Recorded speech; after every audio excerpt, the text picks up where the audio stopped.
guys আমাৰ ইণ্ডিয়াৰ চবতকে ধনী মানুহজন কোন গম পোৱা নে নিশ্চয় সকলোৱে জানা আমাৰ আম্বানী ডাঙৰীয়া আম্বানী খুৰা মুকেশ আম্বানী কিন্তু অসমৰ যদি সুধো অসমৰ বহুতে নাজানিব পাৰে কিন্তু মই কৈ দিছো যে অসমৰ 2025তো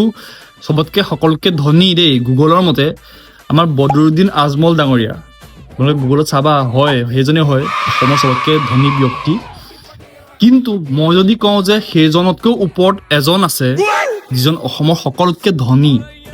আৰু সেইজনে পইচা আপোনাক এনেকে দি দিয়ে এনেকে বদৰুদ্দিন আজমল ডাঙৰীয়াই নিদিয়ে কিন্তু সেইজন ব্যক্তিয়ে এনেকেই দি দিয়ে আৰু সেইজন পুৰুষ নহয় সেইজন মহিলা হয় মহিলা সুৱালি হয় সুৱালি বিয়া নোহোৱা সুৱালি হয় সো মানে নামটো তেওঁৰ মই কৈ দিছো নামটো হৈছে পৰিস্মিতা হাজৰিকা প্ৰথমতে তেওঁৰ ভিডিঅ'টো আপোনালোকে চাই লওক 6000 টা দিয়া প্লিজ প্ৰবলেম এটা হৈছে ফলো কৰিছো তোমাক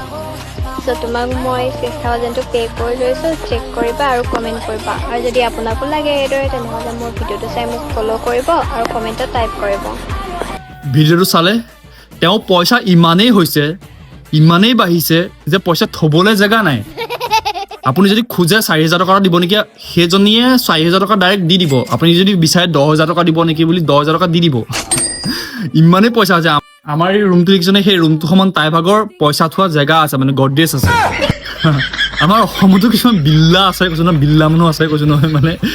মানে মাথাত মাল আছে নে নাই নাজানো আৰু দেই কিন্তু বেয়া নাপাবা মই কৈছো তোমালোকে মানে অযথা কিছুমান কামত লাগি থাকা আৰু চাবা দেই মই তোমালোকক কেতিয়াবা কমেণ্ট পঢ়ি শুনাইছো তাৰ পাছত মই কথাটো কৈ আছো ভাগৰি গলো আৰু বা আৰু নকওঁ দিয়া না 9000 টকা তাৰপিছত দিছে এতে মোক 1000 টকা এটা দিয়াচোন বস্তু কেইটামান আনিবলগীয়া আছে বা মই ছোৱালী হয় তাৰপিছত